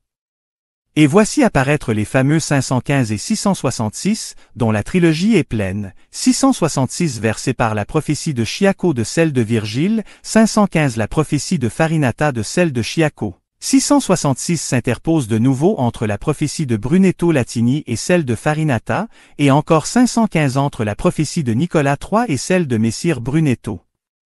Ces nombres 515 et 666, que nous voyons alterner ainsi régulièrement, s'opposent l'un à l'autre dans le symbolisme adopté par Dante. En effet, on sait que 666 est dans l'Apocalypse le nombre de la bête, et qu'on s'est livré à d'innombrables calculs, souvent fantaisistes, pour trouver le nom de l'Antéchrist, dont il doit représenter la valeur numérique, car ce nombre est un nombre d'hommes. D'autre part, 515 est énoncé expressément, avec une signification directement contraire à celle-là, dans la prédiction de Béatrice. Un 510 e 5, messo di Dio. On a pensé que ce 515 était la même chose que le mystérieux Veltro, ennemi de la louve qui se trouve ainsi identifié à la bête apocalyptique, et on a même supposé que l'un et l'autre de ces symboles désignaient Henri de Luxembourg. Nous n'avons pas l'intention de discuter ici la signification du Veltro, mais nous ne croyons pas qu'il faille y voir une allusion à un personnage déterminé. Pour nous, il s'agit seulement d'un des aspects de la conception générale que Dante se fait de l'Empire. M. Benigni, remarquant que le nombre 515 se transcrit en lettres latines par DXV, interprète ces lettres comme des initiales désignant Dante, Veltro di Cristo, mais cette interprétation est singulièrement forcée, et d'ailleurs rien n'autorise à supposer que Dante ait voulu s'identifier lui-même à cet envoyé de Dieu.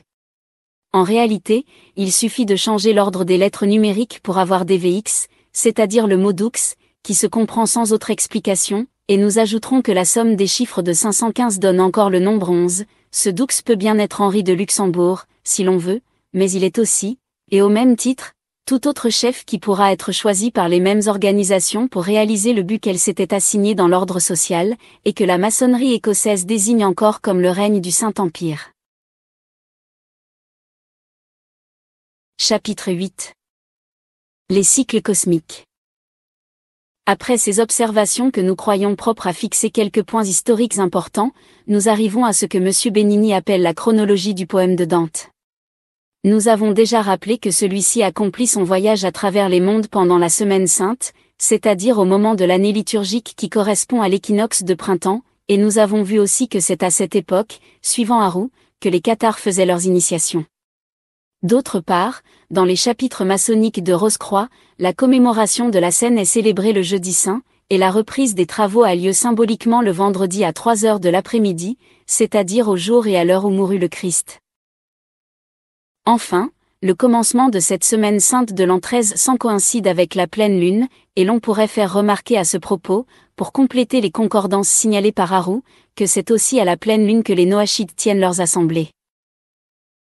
Cette année 1300 marque pour Dante le milieu de sa vie, il avait alors 35 ans, et elle est aussi pour lui le milieu des temps. Ici encore, nous citerons ce que dit M. Benigni. Ravi dans une pensée extraordinairement égocentrique, Dante situa sa vision au milieu de la vie du monde, le mouvement des cieux avait duré 65 siècles jusqu'à lui, et il devait en durer 65 après lui, et, par un jeu habile, il y fit se rencontrer les anniversaires exacts, en 3 espèces d'années astronomiques, des plus grands événements de l'histoire, et, en une 4e espèce, l'anniversaire du plus grand événement de sa vie personnelle. Ce qui doit surtout retenir notre attention, c'est l'évaluation de la durée totale du monde, nous dirions plutôt du cycle actuel, 2 fois 65 siècles, c'est-à-dire 130 siècles ou 13 000 ans, dont les 13 siècles écoulés depuis le début de l'ère chrétienne forment exactement le 10e.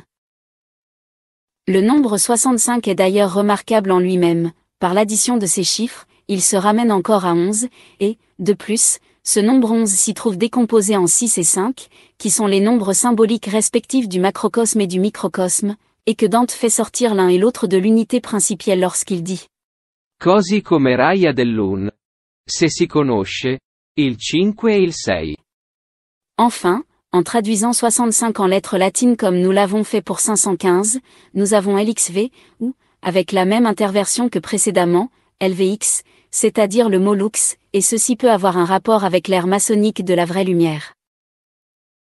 Mais voici ce qu'il y a de plus intéressant, la durée de 13 000 ans n'est pas autre chose que la demi-période de la précession des équinoxes, évaluée avec une erreur qui est seulement de 40 ans par excès, donc inférieure à un demi-siècle, et qui représente par conséquent une approximation tout à fait acceptable, surtout lorsque cette durée est exprimée en siècles.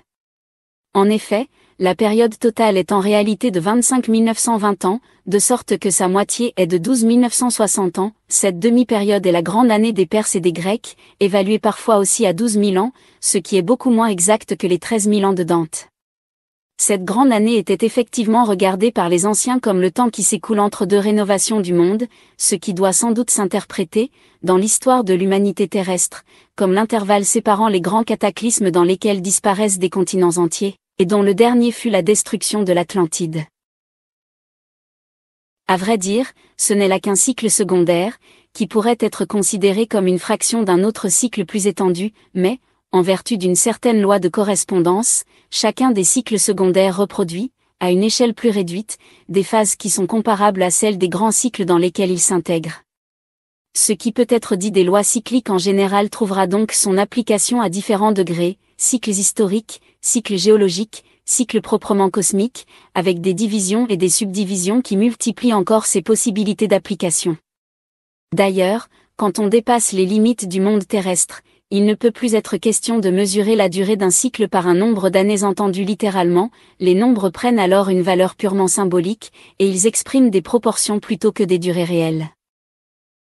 Il n'en est pas moins vrai que, dans la cosmologie hindoue, tous les nombres cycliques sont essentiellement basés sur la période de la précession des équinoxes, avec laquelle ils ont des rapports nettement déterminés, c'est donc là le phénomène fondamental dans l'application astronomique des lois cycliques, et, par suite, le point de départ naturel de toutes les transpositions analogiques auxquelles ces mêmes lois peuvent donner lieu. Nous ne pouvons songer à entrer ici dans le développement de ces théories, mais il est remarquable que Dante ait pris la même base pour sa chronologie symbolique, et, sur ce point encore, nous pouvons constater son parfait accord avec les doctrines traditionnelles de l'Orient.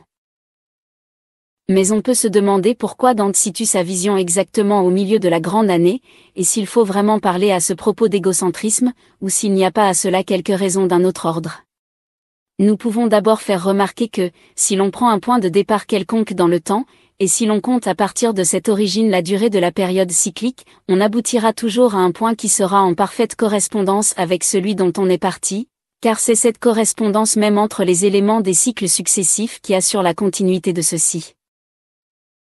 On peut donc choisir l'origine de façon à se placer idéalement au milieu d'une telle période, on a ainsi 2 durées égales, l'une antérieure et l'autre postérieure, dans l'ensemble desquelles s'accomplit véritablement toute la révolution des cieux, puisque toute chose se retrouve à la fin dans une position, non pas identique. Le prétendre serait tomber dans l'erreur du retour éternel de Nietzsche, mais analogiquement correspondante à celle qu'elles avaient au commencement. Ceci peut être représenté géométriquement de la façon suivante. Si le cycle dont il s'agit est la demi-période de la précession des équinoxes, et si l'on figure la période entière par une circonférence, il suffira de tracer un diamètre horizontal pour partager cette circonférence en 2 moitiés dont chacune représentera une demi-période, le commencement et la fin de celle-ci correspondant aux 2 extrémités du diamètre, si l'on considère seulement la demi-circonférence supérieure, et si l'on trace le rayon vertical, celui-ci aboutira au point médian, correspondant au milieu des temps. La figure ainsi obtenue est le signe, c'est-à-dire le symbole alchimique du règne minéral, surmonté d'une croix, c'est le globe du monde, hiéroglyphe de la terre et emblème du pouvoir impérial. Ce dernier usage du symbole dont il s'agit permet de penser qu'il devait avoir pour Dante une valeur particulière, et l'adjonction de la croix se trouve impliquée dans le fait que le point central où il se plaçait correspondait géographiquement à Jérusalem, qui représentait pour lui ce que nous pouvons appeler le pôle spirituel. D'autre part, aux antipodes de Jérusalem, c'est-à-dire à l'autre pôle, s'élève le mont du Purgatoire, au-dessus duquel brillent les 4 étoiles qui forment la constellation de la Croix du Sud, là est l'entrée des cieux, comme au-dessous de Jérusalem est l'entrée des enfers, et nous trouvons figuré, dans cette opposition, l'antithèse du Christ douloureux et du Christ glorieux. On pourra trouver étonnant, au premier abord, que nous établissions ainsi une assimilation entre un symbolisme chronologique et un symbolisme géographique, et pourtant c'est là que nous voulions en venir pour donner à la remarque qui précède sa véritable signification, car la succession temporelle, en tout ceci, n'est elle-même qu'un mode d'expression symbolique. Un cycle quelconque peut être partagé en 2 phases, qui sont, chronologiquement, ces 2 moitiés successives, et c'est sous cette forme que nous les avons envisagées tout d'abord, mais en réalité, ces 2 phases représentent respectivement l'action de 2 tendances adverses, et d'ailleurs complémentaires, et cette action peut évidemment être simultanée aussi bien que successive. Se placer au milieu du cycle, c'est donc se placer au point où ces 2 tendances s'équilibrent, c'est, comme disent les initiés musulmans, le lieu divin où se concilient les contrastes et les antinomies, c'est le centre de la roue des choses, suivant l'expression hindoue, ou l'invariable milieu de la tradition extrême-orientale, le point fixe autour duquel s'effectue la rotation des sphères, la mutation perpétuelle du monde manifesté. Le voyage de Dante s'accomplit suivant l'axe spirituel du monde, de là seulement, en effet, on peut envisager toute chose en mode permanent, parce qu'on est soi-même soustrait au changement, et en avoir par conséquent une vue synthétique et totale. Au point de vue proprement initiatique, ce que nous venons d'indiquer répond encore à une vérité profonde, l'être doit avant tout identifier le centre de sa propre individualité, représenté par le cœur dans le symbolisme traditionnel, avec le centre cosmique de l'état d'existence auquel appartient cette individualité, et qu'il va prendre comme base pour s'élever aux états supérieurs. C'est en ce centre que réside l'équilibre parfait, image de l'immutabilité principielle dans le monde manifesté, c'est là que se projette l'axe qui relie entre tous les états, le rayon divin qui, dans son sens ascendant, conduit directement à ces états supérieurs qu'il s'agit d'atteindre. Tout point possède virtuellement ses possibilités et est, si l'on peut dire, le centre en puissance, mais il faut qu'il le devienne effectivement par une identification réelle, pour rendre actuellement possible l'épanouissement total de l'être. Voilà pourquoi Dante, pour pouvoir s'élever aux cieux, devait se placer tout d'abord en un point qui soit véritablement le centre du monde terrestre, et ce point l'est à la fois selon le temps et selon l'espace, c'est-à-dire par rapport aux 2 conditions qui caractérisent essentiellement l'existence en ce monde. Si maintenant nous reprenons la représentation géométrique dont nous nous sommes servis précédemment, nous voyons encore que le rayon vertical, allant de la surface de la Terre à son centre, correspond à la première partie du voyage de Dante, c'est-à-dire à la traversée des enfers. Le centre de la Terre est le point le plus bas, puisque c'est là que tendent de toutes parts les forces de la pesanteur, aussitôt qu'il est dépassé, la remontée commence donc, et elle va s'effectuer dans la direction opposée, pour aboutir aux antipodes du point de départ. Pour représenter cette seconde phase, il faut donc prolonger le rayon au-delà du centre, de façon à compléter le diamètre vertical, on a alors la figure du cercle divisé par une croix, c'est-à-dire le signe, qui est le symbole hermétique du règne végétal. Or, si l'on envisage d'une façon générale la nature des éléments symboliques qui jouent un rôle prépondérant dans les 2 premières parties du poème, on peut constater en effet qu'ils se rapportent respectivement aux 2 règnes minéral et végétal. Nous n'insisterons pas sur la relation évidente qui unit le premier aux régions intérieures de la Terre, et nous rappellerons seulement les arbres mystiques du purgatoire et du paradis terrestre. On pourrait s'attendre à voir la correspondance se poursuivre entre la 3e partie et le règne animal, mais, à vrai dire, il n'en est rien, parce que les limites du monde terrestre sont ici dépassées, de sorte qu'il n'est plus possible d'appliquer la suite du même symbolisme. C'est à la fin de la seconde partie, c'est-à-dire encore dans le paradis terrestre, que nous trouvons la plus grande abondance de symboles animaux, il faut avoir parcouru les 3 règnes, qui représentent les diverses modalités de l'existence dans notre monde, avant de passer à d'autres états, dont les conditions sont toutes différentes. Il nous faut encore considérer les deux points opposés, situés aux extrémités de l'axe traversant la Terre, et qui sont, comme nous l'avons dit, Jérusalem et le paradis terrestre. Ce sont là, en quelque sorte, les projections verticales des deux points marquant le commencement et la fin du cycle chronologique, et que nous avions, comme tels, fait correspondre aux extrémités du diamètre horizontal dans la figuration précédente. Si ces extrémités représentent leur opposition suivant le temps, et si celles du diamètre vertical représentent leur opposition suivant l'espace, on a ainsi une expression du rôle complémentaire des deux principes dont l'action, dans notre monde, se traduit par l'existence des deux conditions de temps et d'espace. La projection verticale pourrait être regardée comme une projection dans l'intemporel, s'il est permis de s'exprimer ainsi, puisqu'elle s'effectue suivant l'axe d'où toutes choses sont envisagées en mode permanent et non plus transitoire. Le passage du diamètre horizontal au diamètre vertical représente donc véritablement une transmutation de la succession en simultanéité. Mais, dira-t-on, quel rapport y a-t-il entre les deux points dont il s'agit et les extrémités du cycle chronologique? Pour l'un d'eux, le paradis terrestre, ce rapport est évident, et c'est bien là ce qui correspond au commencement du cycle, mais, pour l'autre, il faut remarquer que la Jérusalem terrestre est prise comme la préfiguration de la Jérusalem céleste que décrit l'Apocalypse, symboliquement, d'ailleurs, c'est aussi à Jérusalem qu'on place le lieu de la résurrection et du jugement qui termine le cycle. La situation des deux points aux antipodes l'un de l'autre prend encore une nouvelle signification si l'on observe que la Jérusalem céleste n'est pas autre chose que la reconstitution même du paradis terrestre, suivant une analogie s'appliquant en sens inverse.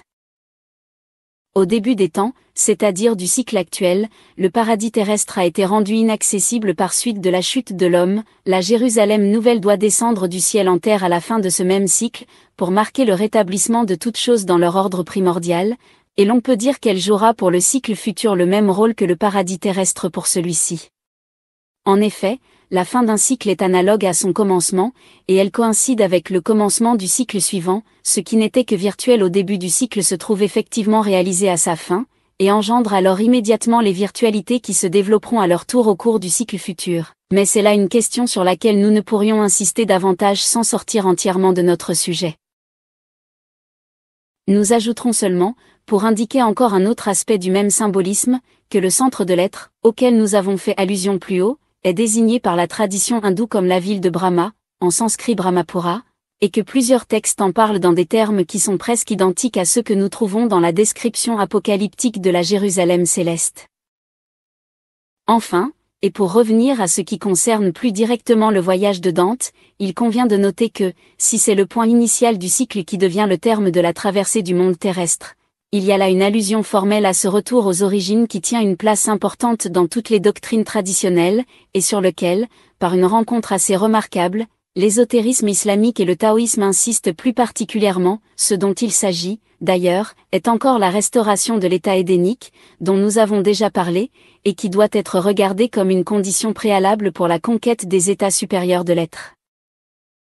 Le point équidistant des deux extrémités dont nous venons de parler, c'est-à-dire le centre de la Terre, est, comme nous l'avons dit, le point le plus bas, et il correspond aussi au milieu du cycle cosmique, lorsque ce cycle est envisagé chronologiquement, ou sous l'aspect de la succession.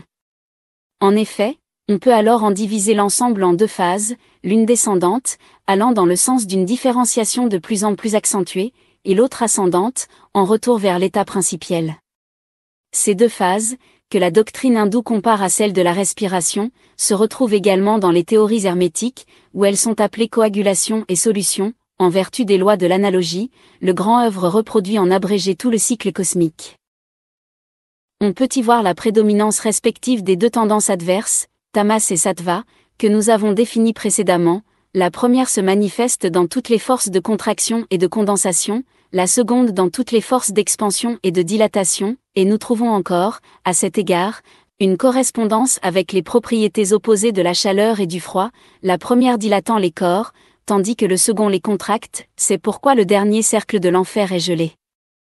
Lucifer symbolise l'attrait inverse de la nature, c'est-à-dire la tendance à l'individualisation, avec toutes les limitations qui lui sont inhérentes. Son séjour est donc il punto al qual si traggon d'ogni parte i pesi. Ou, En d'autres termes, le centre de ces forces attractives et compressives qui, dans le monde terrestre, sont représentées par la pesanteur, et celle-ci, qui attire les corps vers le bas, lequel est en tout lieu le centre de la Terre, est véritablement une manifestation de ta masse.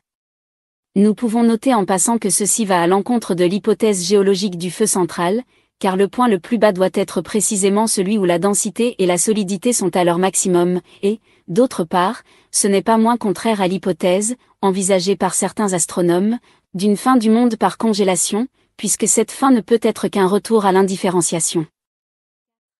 D'ailleurs, cette dernière hypothèse est en contradiction avec toutes les conceptions traditionnelles. Ce n'est pas seulement pour Héraclite et pour les stoïciens que la destruction du monde devait coïncider avec son embrasement, la même affirmation se retrouve à peu près partout, des Puranas de l'Inde à l'Apocalypse, et nous devons encore constater l'accord de ces traditions avec la doctrine hermétique, pour laquelle le feu, qui est celui des éléments en lequel Sattva prédomine, est l'agent de la rénovation de la nature ou de la réintégration finale.